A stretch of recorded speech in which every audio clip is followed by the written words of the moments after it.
démarche.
À tous et à toutes, messieurs et dames de partout, vous nous suivez, bienvenue dans cette édition journal. À la une de l'actualité, l'honorable Jean-Marie Kassia Tchingambo, président de l'Assemblée provinciale du Lualaba, a reçu ce vendredi la délégation du Haut Commissariat des Nations Unies pour les réfugiés et la Commission nationale des réfugiés dans son cabinet de travail. À la table de discussion, se faire connaître et discuter de la prise en charge des réfugiés. C'est des réfugiés répertoriés dans la province du Lualaba. C'est un reportage qui a été signé par nos confrères de l'Assemblée provinciale du Lualaba. Suivez. Se faire connaître et féliciter l'honorable Jean-Marie Kassia, président de l'organe délibérant du Lualaba, était la raison de la présence d'une délégation du Haut Commissariat des Nations Unies pour les réfugiés, à laquelle se sont joints quelques cadres de la Commission nationale des réfugiés. Lors de leur échange, la délégation a présenté la situation des réfugiés dans la province du Lualaba. Selon ces deux structures, à ce jour, le Lualaba compte plus ou moins 2000 réfugiés en besoin d'une prise en charge. C'est dans ces cadres que la construction d'une école des réfugiés a déjà débuté dans les territoires de Dilolo. Ici dans le Lualaba, nous avons le réfugié, nous avons quelques rapatriés qui sont venus aussi de ces côtés. Et les réfugiés sont plus basés ici à Kolwezi, à Kapata. Il y en a aussi qui sont à Fungurume. Il y en a aussi à Dilolo. Vous avez vu ces dernières semaines, il y a les collègues qui nous ont précédés qui faisaient la vérification, une opération de vérification et de renouvellement de documents d'identité. C'est aussi pour nous aider à maîtriser les statistiques de ces personnes. Et nous sommes donc là pour continuer à appuyer le gouvernement congolais dans tout ce qu'il fait et remercier également la province du Lualaba pour cette hospitalité. Parce que la province du Lualaba non seulement accueille ces réfugiés, mais permet également à ces réfugiés d'avoir accès aux terres. Donc c'est pour montrer vraiment notre disponibilité à accompagner le gouvernement congolais, mais de manière plus spécifique, le gouvernement du Lualaba à l'atteinte de ses propres objectifs. Et nous souhaiterions pouvoir nous aligner au plan provincial de développement pour nous assurer que nous respectons et que nous répondons aux priorités de la province du Lualaba.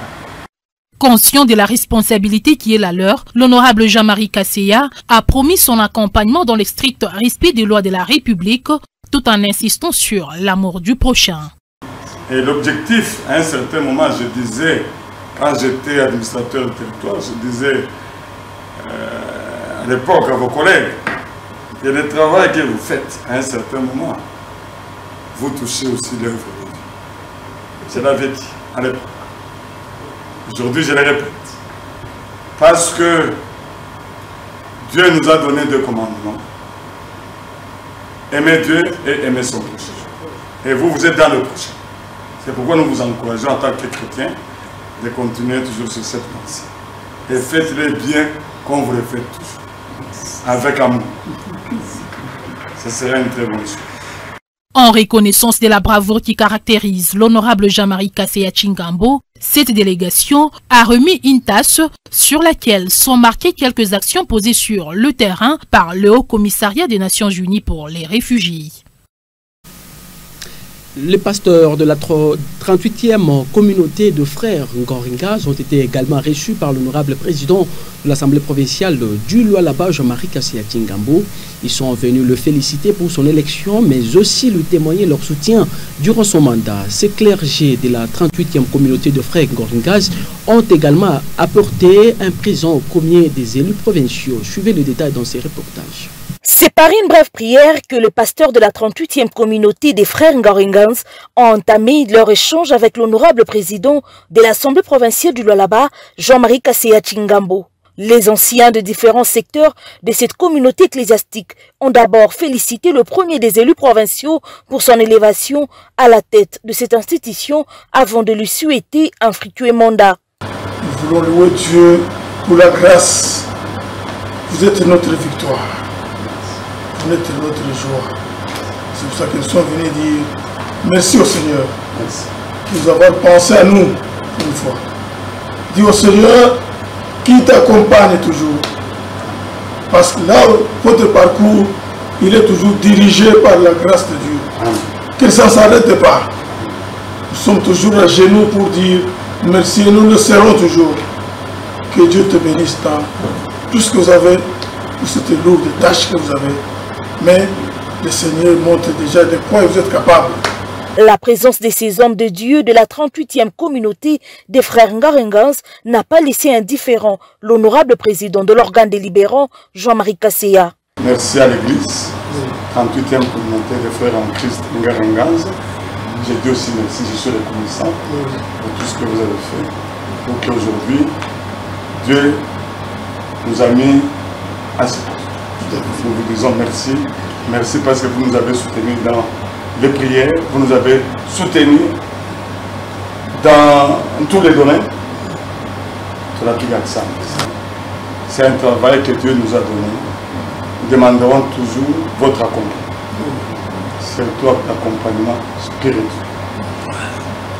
Pour que Dieu lui-même, qui nous a placés à ce niveau, que nous puissions travailler non selon la volonté des humains, mais selon sa volonté, afin que nous puissions relever les défis.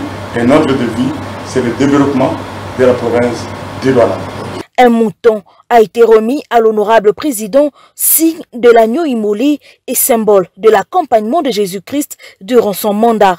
Un mouton qui est l'image de Jésus, l'agneau immolé, que cette façon de faire, que ce soit aussi manifesté spirituellement, que vous avez l'agneau immolé de Jésus, qui est Jésus, dans tout ce que vous avez.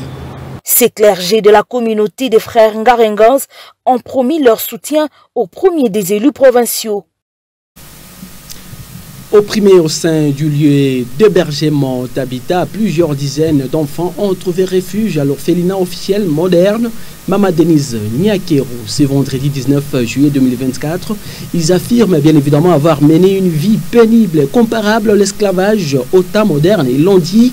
Informé à la situation, la gouverneure de province Fifi Masuka Saini a dépêché bien évidemment son adjoint Clément Moufundi sur les lieux pour s'enquérir de la situation. C'est un élément qui a été signé par nos confrères du gouvernorat provincial du Lualaba. Un groupe de 35 enfants en rupture familiale, désespérés par les conditions de vie inhumaines auxquelles ils étaient soumis au centre d'hébergement Mama Tabita, ont résolu de chercher refuge à l'orphelinat officiel du Lualaba, dénommé Mama Denise Nyakeru Tshisekedi de l'agglomération Musompo dans les territoires de Muchacha. Leur prétendue marraine, ancrée à maintenir ses enfants dans ce qui s'apparente à l'esclavage du temps moderne, les a suivis jusque-là pour les récupérer. La justice et les commissariats du gouvernement provincial en charge du genre famille et enfants ont été saisis. Ces enfants vulnérables ont été enregistrés avant l'hébergement. Aussitôt informé de la situation, la gouverneure des provinces a dépêché son adjoint Clément Moufundi pour s'imprégner de la situation.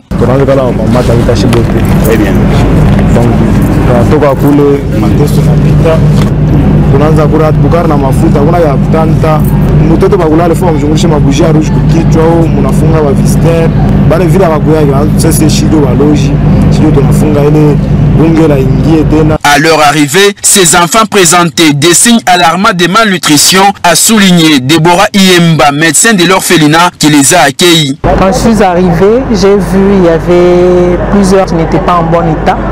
D'ailleurs, il y a certains dont j'ai remarqué chez eux, il y a un problème sérieux avec la peau. Pas seulement la peau, il y a ceux-là qui montrent déjà des signes de malnutrition, donc ils ne sont pas en bonne santé. En les voyant comme ça, déjà dès aujourd'hui, on va faire quelques examens, donc les examens physiques et les examens des laboratoires seront effectués demain matin. Leur détermination à trouver un endroit où ils pourraient être choyés et soignés convenablement était palpable. Le vice-gouverneur leur a servi la nourriture à tour de rôle.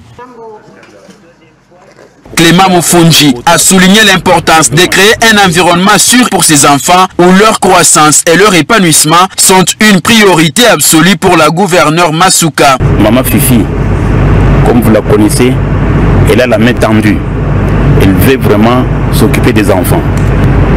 Ils ont appris et voilà, aujourd'hui, ils ont retrouvé le bonheur dans la maison de maman Nyakero.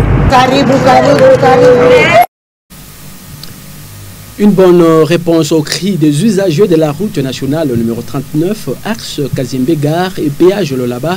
Le travaux d'élargissement est dans sa phase d'asphaltage de près de 3,5 km d'un côté de la voie exécutée de la plus belle manière par l'entreprise Toa Investissement qui appuie sur l'accélérateur afin de finir complètement cet ouvrage d'intérêt majeur, surtout que l'autorité provinciale s'investit pour le bien-être de sa population. Suivez.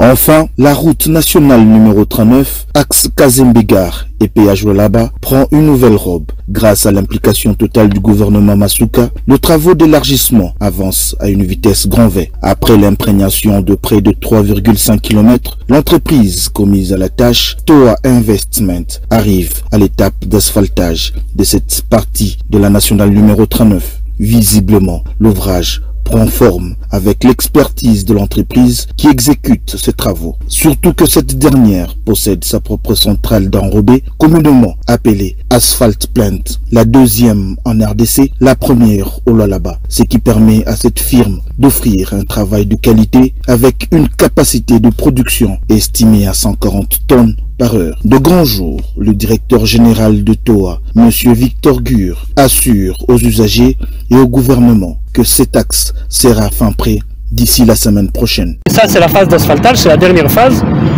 Et nous avons 3,5 km au total. Aujourd'hui, les plans d'aujourd'hui, c'est asphalté 1 km. Demain aussi 1 km. Et puis, terminer les préparatifs pour les 1,5 qui va rester afin de les asphalter la semaine prochaine. Alors, tout ce que je peux dire aux usagers de la route, c'est prendre leur patience et prendre leur mal en patience, comme on dit, et nous donner encore jusqu'à la fin de la semaine prochaine pour que cette partie termine. De son côté, le directeur provincial de l'office de route, l'ingénieur Joseph Yambi, dit suivre de près toutes les étapes d'exécution de travaux effectués sur ce tronçon de la RN39. Aujourd'hui, on est en train de faire maintenant l'asphaltage. Là, nous sommes présents avec mon équipe, des usagers, un délégué à pied d'œuvre et le laboratoire national des travaux publics qui est sur place pour vérifier la qualité des travaux. Notons que le projet d'élargissement de la nationale numéro 39, initié par l'autorité provinciale, l'honorable Fifi Masuka Saini, est considéré comme une piste de solution au problème des embouteillages. Toujours dans le même secteur d'infrastructure, le travaux d'asphaltage de la route Golfe-Istem et la mascotte à Kanina avance à pas des géants. 1 km de route d'asphalte déjà posée sur une largeur de 7 mètres. L'équipe de Musk Engineering travaille ardemment pour achever les travaux dans le délai prévu. Une valorisation impressionnante du quartier témoignant d'une gestion transparente et orientée vers l'intérêt social de la mairie de Kolwezi de maître Jacques Massengo Kindele et les deux communes sous la direction de la gouverneure Fifi Masuka Saini. Le travaux progresse également sur les ponts reliant le bloc 5 ans et Istem. Images et commentaires par nos confrères de l'Assemblée provinciale de Lualaba. Suivez. C'est une avancée plus que positive, notée sur la route des contournements Golfistem et la Mascotte au quartier Canina. Après l'étape de terrassement, une distance d'1 kilomètre a déjà reçu sa couche d'asphalte sur une largeur de 7 mètres. Route financée totalement par le fonds commun.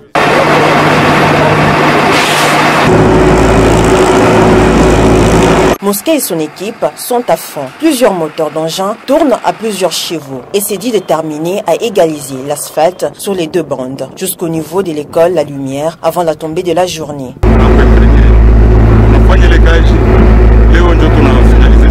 Il est parti au Kébakia à 500 mètres de juste par école, par les Gouchini, nous descendre avant de descendre à Penda Pont.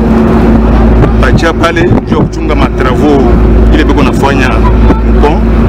Après, Kuyenga Pont, je vais traverser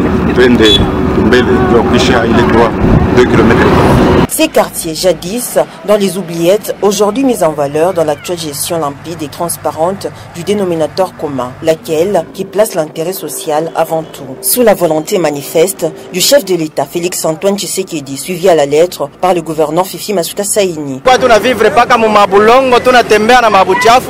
Mais nasi tunaonekanika kwa quand même ça batu mu quartier yetu mnakuwa ka activité tunapiga kwa asante sana kwa mendele wetu merche ni Jacques Masengo Kindele tunamfusha kwa sana njoo tunaona vitu vinaendelea kwa mzuri sana yeye endelee paka hivi quand même ni muntu tunaona ke eko nafanya vitu vya kabaila tunamfusha kwa sana shi population ya quartier 5. Ah oui tunashika furaha parce que tunaanza kuteswa kama tupakwenda kuistem ifale kujunguluka kwa domaine. Mais là hapa tunashika quand même bien. Wanatengeneza kwa kilalo pale. Kama wanaisha pale tutaanza kwenda hivi hata msompo wapi tutenda ni paka hiki. Entre-temps, au niveau du pont qui permettra de relier les deux blocs 5 ans et Istem, l'heure est au ferrage qui précède l'étape du coffrage et bétonnage qui est prévu incessamment. Autre actualité, le militant de l'Union nationale pour le progrès social, IDP, son sigle, Fédération du Lualaba, Fédération de Colosie 2, a procédé à l'assainissement du milieu ce samedi 20 juillet 2024. Quelques avenues de la cité Manika étaient ciblées par ces militants du parti au pouvoir. Images et commentaires, Michel Kamea et Josué Mpanga. À la tête de cette équipe, Eli Mansang Mboum, président de l'Union pour la démocratie et le progrès social, Fédération d'écologie 2, appelée communément 10e rue. Ces militants de l'Union pour la démocratie et le progrès social, parti présidentiel, ont pris d'assaut certaines avenues du quartier Monunka de la commune Manika ce samedi 20 juillet 2024 pour assainir le milieu. Les dépôts Mouchi à Boulouma, l'avenue Kapanga est la première étape où ces tshisekédistes ont procédé au curage des drains et évacuation des immondices. Après, l'équipe s'est rendue sur l'avenue Okito, deuxième étape pour la même opération sous le leadership du président Eli Mansang qui donne l'objet de cette action. En fait, nous avons pris l'initiative de chaque fois commencer à assainir nos milliers. Raison pour laquelle vous voyez toutes ces combattantes et combattants venir ici apporter un plus à ce qui concerne la célébrité. Ils sont venus, nous devons assainir le milieu là que nous vivons. C'est ce que nous sommes, ce qui justifie notre présence au Seigneur. Il a par ailleurs fustigé la non-autorisation ou les refus des autorités pour assainir certains endroits où les immondices sont stockés. On est là, nous voulons que tout le monde emboîte les pas. Il ne faut pas de populisme ici. Nous sommes venus faire un travail. Mais j'ai quelque chose à déplorer. Nous avons initié, c'est depuis la semaine passée, que nous avons introduit la demande au niveau de la mairie pour obtenir les autorisations. Parce que nous sommes légalistes, nous l'avons fait, mais à notre grande surprise hier, mon équipe a été reçue à la mairie, les interdisant de faire cette activité.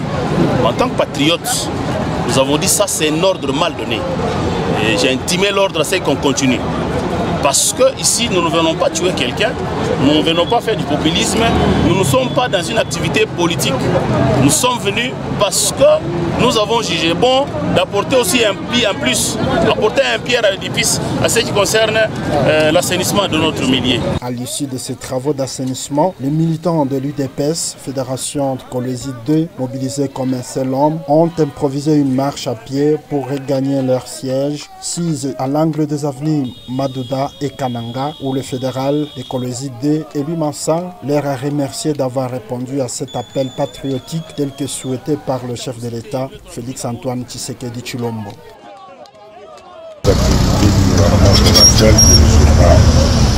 La grande dame, la Jeanne d'Arc, du Lualaba, Madame Fifima Souka, est secondée par notre camarade de l'UDPS, Karl Chinalis.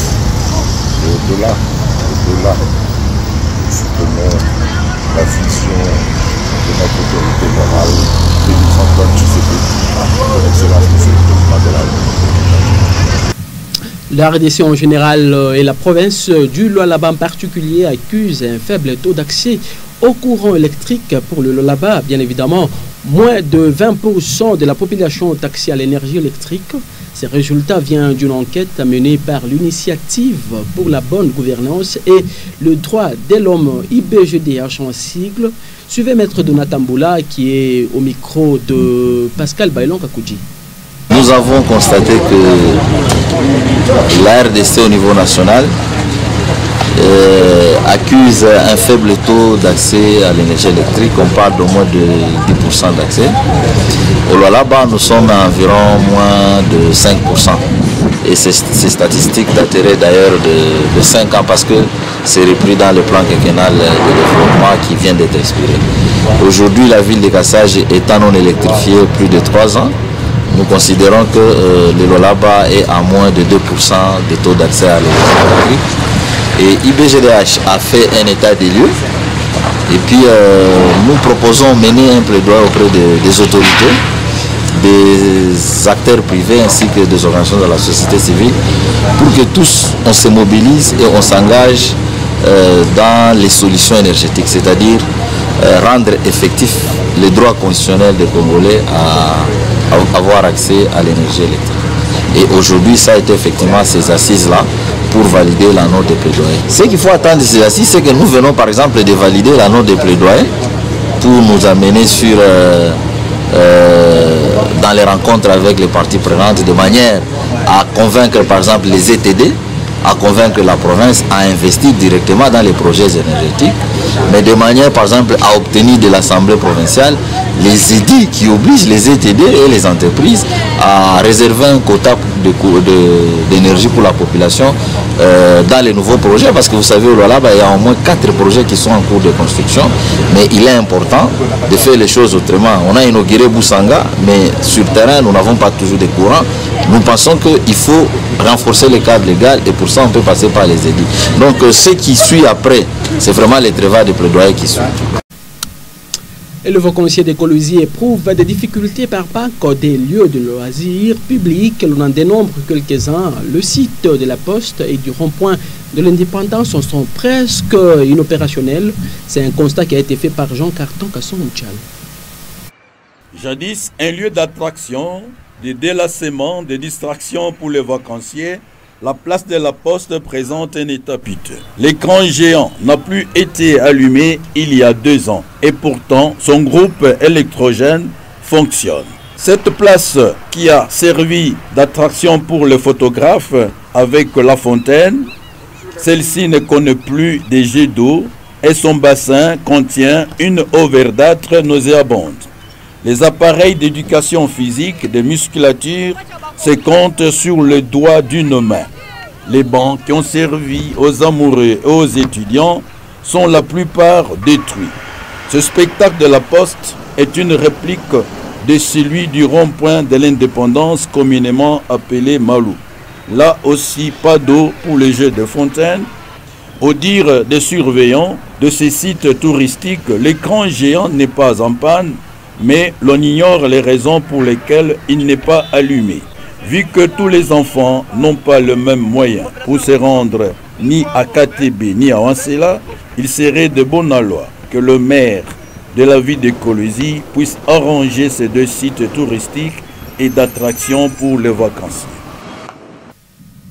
Et le femme vendeuse de la carrière du sable de Tikopo demande bien évidemment aux autorités de la ville de songer à la réhabilitation de la route qui mène vers leur lieu, vers leur carrière afin de faciliter la fluidité de véhicules. C'est un reportage de Romulus Banza. Elle parcourt plus de 7 km d'Écologie jusqu'à la carrière des sables de Chikopo située sur la route Mangamanga pour chercher de quoi survivre aux besoins de leur famille. Il faut se réveiller tôt le matin pour espérer atteindre à temps le lieu de négoce avant l'arrivée des creuseurs. Parmi les articles proposés, on peut apercevoir les boissons non alcoolisées, de l'eau, les biscuits, les gaufres et autres. Un peu plus loin, les restaurants sont en plein fonctionnement et d'autres en construction. Ces femmes éprouvent des difficultés pour trouver de quoi nourrir leur famille. À cela s'ajoute la délocalisation de leur ancienne carrière d'après les témoignages recueillis. Hapa nilipo mwenyewe mwenye binti fasa kutubwana na bakrezer na kwa natafuta vyakula na mujisha ama lenzie leo nikiangalia si afaka jinju ya maisha watoto kwa journée nyingine tuna kosa baklia bauze bakrezer na bobe na dépendre na ba chauffeur samo vi ba chauffeur abengie metoka ingia mingi tunafanya tena perte vyakula tunakutana vyo kwa milango. Samo vina washofer benongopa balabala mchanga inapita balabala kwa mbaya. Baba paka mateso je pale tulikuwa pa kariere ya sasa tulikuwa na ujisha hapo. Ya zamani tulikuwa na ujisha hapo bie na washofer benengia hapa bengie. Bako na ngopa balabala ni ya mubaya metoka yuko na kufa distance mrefu. Ile tuanze kujishana njoo vitu na ujisha na hapa. D'autres craignent de voir leurs enfants reprendre le chemin de l'école avec un grand retard. De suite, au mauvais état de la route qui ne facilite plus la fluidité des véhicules. Une cause majeure qui sépare d'une grande distance entre ces vendeuses et l'argent. Mambo yangu imetoka ingie, tunataka batoto bafunze kwa masomo. Vile imetoka ingie hakuna tuna mna abauze. Tutafanya je batengeneze kuna balabala iko tu ya bia. Njoo imetoka itaanza sasa kuingia. Sasa hivi mchanga napita metoka ingia tutashimamia wapi? Akishibie tulifanya je? Tunasha mateso baba. Abauze tunakola vitu tunanunua navyo. Distance mbele ya mbari. Metoka ingia kibiba na bale kumbaya. Singetoka barabara je kitaria. Nitaenda kwa shibu tutafute la entrée scolaire watoto masomo. Autre nouvelle, l'administrateur du territoire de Muchacha, Symphorien Mouilou, a réuni ce vendredi 19 juillet 2024 les 3 chefs des secteurs qui composent son entité territoriale. Dans cette séance de travail, plusieurs points étaient à l'ordre du jour. C'est notamment les rôles de l'AT vis-à-vis des ETD, la politique du territoire et des ETD. L'objectif était de donner les orientations aux chefs secteurs pour le développement du territoire de Muchacha. Betty Kiando Katoki a été représentée à cette séance pédagogique par Célestine Kassolo, 2e échevin. Donner des orientations aux chefs des secteurs Lulou, Lufupa et Mukulechi afin d'assurer le développement du territoire de Muchacha et le mobile de cette rencontre organisée par Symphorien Mouilou. Au cours de cette séance de travail qui s'est tenue à plus de 170 km d'Écologie, l'AT a insisté sur la collaboration, le rapport entre les ETD et les territoires sur le plan administratif. L'objectif reste celui de booster le développement des Muchacha. À cette rencontre, Betty Kiando Katoke, chef du secteur Lulou, a été représenté par une forte délégation conduite par Célestine Kassolo, 2e échevin. Selon Symphorien Mouilou, le plan de développement local des ETD doit se référer à la politique générale de la province mise sur pied par Fifi Masuka Saini. Le mobile était d'abord donner certaines orientations vis-à-vis de la politique nationale, provinciale et celle du territoire. Et ceci doit être donné à tous les chefs secteurs une ligne de conduite par rapport à tout ce qu'ils ont à faire comme projet, par rapport à tout ce qu'ils ont comme problème administratif et tout ce qu'il y a comme développement par rapport à notre territoire de Muchacha. Et par rapport au plan de développement local, ça ne doit pas aller à l'encontre avec la politique provinciale. C'est pourquoi nous leur avons dit tout ce qu'eux peuvent faire, tout ce qu'eux peuvent poser comme projet, ça doit rester en parfaite unité de commandement avec la politique générale de la province. Au nom de tous les chefs des secteurs, Laetitia Nawezi a remercié l'administrateur du territoire d'avoir initié cette séance pédagogique. En tant que représentante de mes collaborateurs qui sont les deux chefs secteurs, Mukoulechi et Luilou, alors en gros cette réunion était juste basée sur la marche à suivre, la conduite, très capitale, très bénéfique pour nous. J'aimerais que cela puisse avoir lieu très fréquemment. Ceci va solidifier d'abord nos relations. Nous nous promettons avec les cœurs que nous allons suivre toute la ligne de conduite. Nous serons attentifs à tout ce que nous avons reçu comme injonction et propositions et suggestions. Le développement du territoire de Muchacha nécessite l'implication de tous à marteler Symphorien-Mouilou. Ce par la visite des bureaux, notamment le nouveau bâtiment construit dans le cadre du projet du chef de l'État de développement de 145 territoires que s'est clôturé. Cette rencontre riche en échanges. En éducation, c'est ce mercredi 24 juillet 2024 prochain que va débuter la publication des résultats de l'examen d'État édition 2024. Cette information a été bien évidemment confirmée par l'inspecteur général de l'éducation et nouvelle citoyenneté dans une vidéo partagée sur les réseaux sociaux. Suivez l'inspecteur général Jacques Odia dans cet extrait choisi par Chris Molunga. Les opérations de correction, de contrôle des documents traités, toutes ces opérations vont bon train. Le chronogramme sera respecté. On a annoncé la publication des résultats entre le 20 juillet et le 20 août prochain. Donc nous allons publier dans ce délai-là. Toutes les malles sont déjà à Kinshasa, même celles des coins ou des régions que vous évoquez, des zones difficiles, des zones à conflit armé ou conflit communautaire.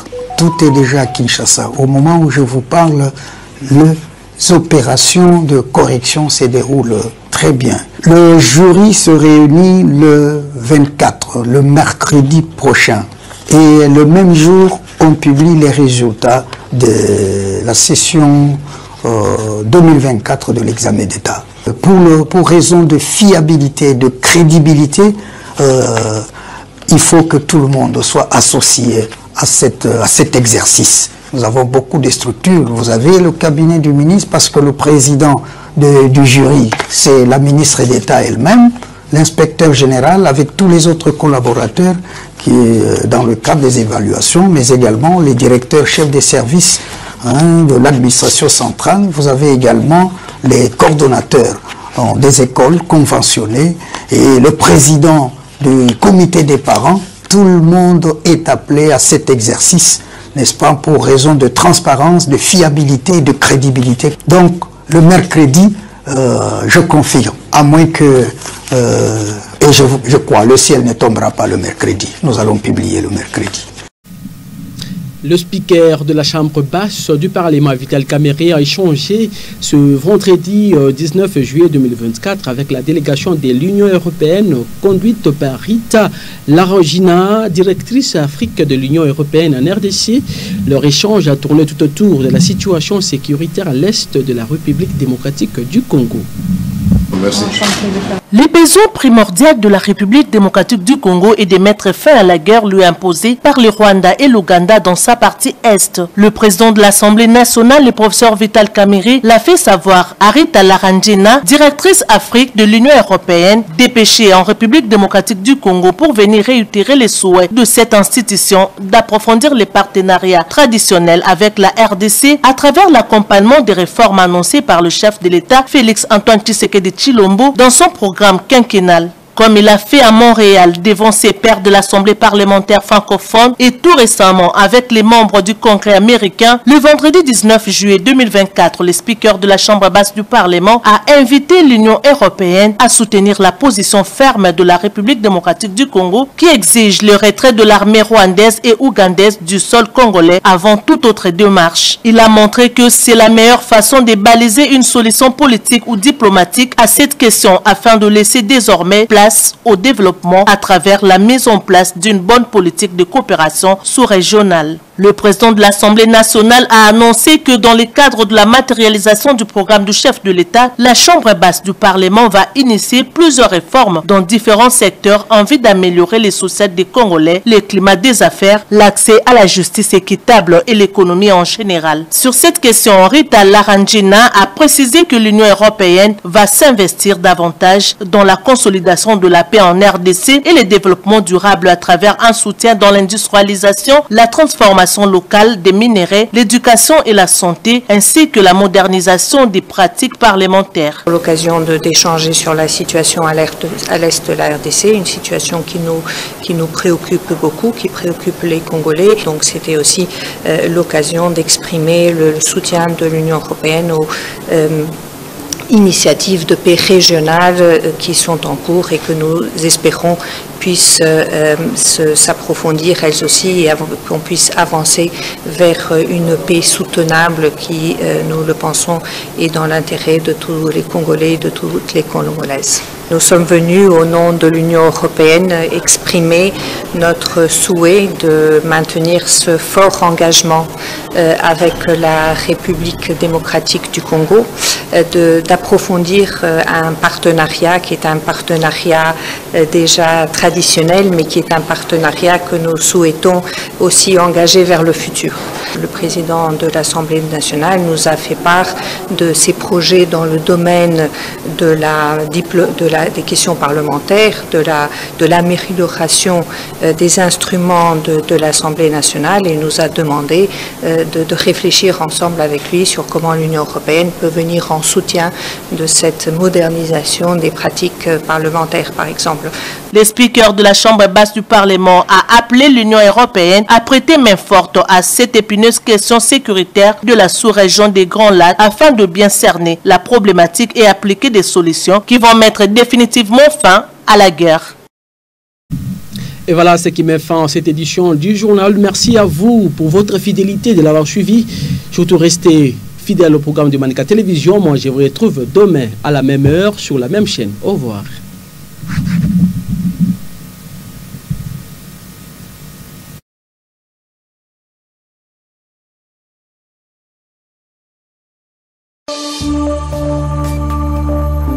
RT Match.